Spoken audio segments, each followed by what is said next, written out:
नंदकेश्वर काशिका संस्कृत वाङ्मय का महत्वपूर्ण ग्रंथ है। इस ग्रंथ में नंदकेश्वर ने माहेश्वर सूत्रों की शैव दार्शनिक मत के दृष्टिकोण के अनुसार व्याख्या की है। प्रथम अ ई ऊण सूत्र की व्याख्या करते हुए उन्होंने बताया है कि अर्थात अकार ही एकात्मक परम तत्व, निर्गुण, स्वतंत्र और ब्रह्म रूप है। वह निर्गुण ब्रह्म जब चित कला अर्थात इकार रूप माया का आश्रय लेता है, तब उ अर्थात सगुण ईश्वर कहलाता है। उन्होंने अकार को ही सब वर्णों में श्रेष्ठ, प्रकाशमान और परमेश्वर कहा है। वह परमेश्वर आदि अर्थात अवर्ण और अंत अर्थात ह वर्ण के संयोग से अह अर्थात अहम के रूप में प्रकट होता है। वह परम तत्व स्वप्रकाश है, जिस पर प्रत्येक वस्तु प्रतिबिंबित होती है और वह विविधता का आधार है। वह अहम रूप है। वह परम तत्व वर्णमाला के अक्षरों को प्रकट करता है, अतः उसे परावाक कहते हैं। वह एकात्म परावाक समस्त ध्वनियों का कारण है। वह अपने को तीन अवस्थाओं में प्रकट करता है: पश्यन्ति, मध्यमा और वैखरी। इस प्रकार अकार अर्थात परम शिव व्यक्त यानी जगत का कारण है। इकार क्रिया शक्ति है। वह जब क्रिया शक्ति से युक्त होता है, तब उकार अर्थात सगुण व्यापक महेश्वर कहलाता है। री री क सूत्र की व्याख्याओं में बताया गया कि री परमेश्वर, री माया का आश्रय लेकर स्वेच्छा से व्यक्त जगत को प्रकट करता है। वस्तुतः वह व्यक्त जगत उससे पृथक नहीं है। जिस प्रकार चांदनी चंद्रमा से पृथक नहीं होती है, उसी प्रकार यह व्यक्त जगत उस परम तत्व से अलग नहीं है। वह परम तत्व स्वतंत्र है, अपनी इच्छा से चित शक्ति में जगत को प्रकट करता है। नंदकेश्वर ने री री इन दोनों ध्वनियों को नपुंसक कहा है।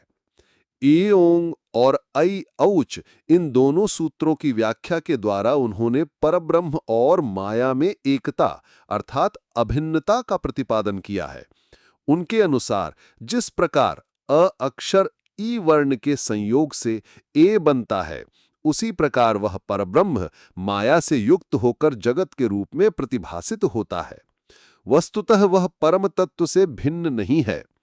अनंतर जगत का विस्तार करने की इच्छा से वह अकार रूप परम तत्व ए के संयोग से ऐ वर्ण की सृष्टि करता है।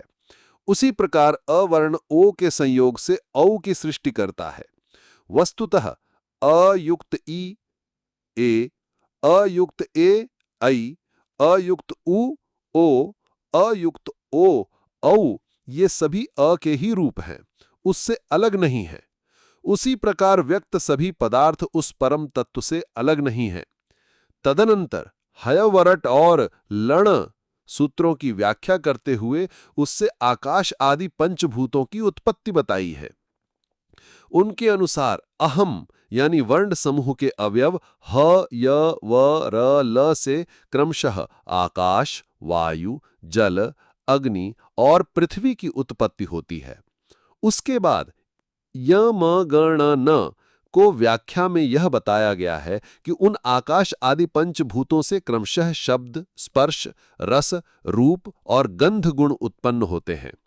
इसी प्रकार झ भ य और घ ढ ध इन सूत्रों की व्याख्या में यह बताया गया कि झ भ रूप ईश्वर से वाक और पाणी अर्थात कर उत्पन्न होते हैं, किंतु ये स्थावरों के नहीं होते। घ ढ ध से क्रमशः पाद, पायु और उपस्थ उत्पन्न होते हैं। इस प्रकार वर्गों के तृतीय अक्षरों से 5 ज्ञानेंद्रियों की उत्पत्ति होती है। यह बात य ब ग ड़ द सूत्र की व्याख्या में बताई गई है। ये ज ब ग ड़ द वर्ण ही समस्त प्राणियों के ज्ञानेंद्रियों के जनक हैं। इनसे क्रमशः श्रोत, त्वक, नेत्र, घ्राण और रसना इंद्रियां उत्पन्न होती हैं। ये 5 ज्ञानेंद्रियां हैं। ख फ च ठ त च ट त व इस सूत्र की व्याख्या द्वारा यह बताया गया है कि इन 8 वर्णों से प्राणादि पंचवायु और मन, बुद्धि, अहंकार ये 3 अंतःकरण उत्पन्न हुए हैं। नंदिकेश्वर ने बताया है कि वर्गों के द्वितीय अक्षरों ख फ छ ठ थ से प्राण, अपान, उदान, व्यान और समान ये पंच प्राण उत्पन्न हुए हैं और वर्गों के प्रथम अक्षर च ट त से मन, बुद्धि और अहंकार ये तीनों अंतःकरण उत्पन्न हुए हैं। नंदिकेश्वर ने कपई सूत्र की व्याख्या के द्वारा बताया कि आदि और अंतिम वर्गों के प्रथम अक्षरों क और प से प्रकृति और पुरुष को प्रकट करते हैं। तदनंतर श श स इस सूत्र की व्याख्या में यह बताया गया कि श श स इन तीनों अक्षरों से क्रमशः रजस, तमस और सत्व गुणों की उत्पत्ति होती है। अर्थात शकार से रजोगुण की, कक्षार से तमोगुण की और सकार से सत्व गुण की उत्पत्ति होती है। परब्रह्म परम शिव इन्हीं तीनों गुणों के आश्रय से समस्त प्राणियों में क्रीड़ा करते हैं। अंत में हल सूत्र की व्याख्या में परम शिव को तत्वातीत बताया गया। वह परम शिव जो समस्त तत्वों का जनक है, स्वयं समस्त तत्वों से अतीत है। समस्त प्राणियों पर अनुग्रह करने वाले तत्वों से परे परम शिव डमरू के ध्वनियों के द्वारा मुनिजनों को तत्व का उपदेश देकर स्वयं अंतर्ध्यान हो गए।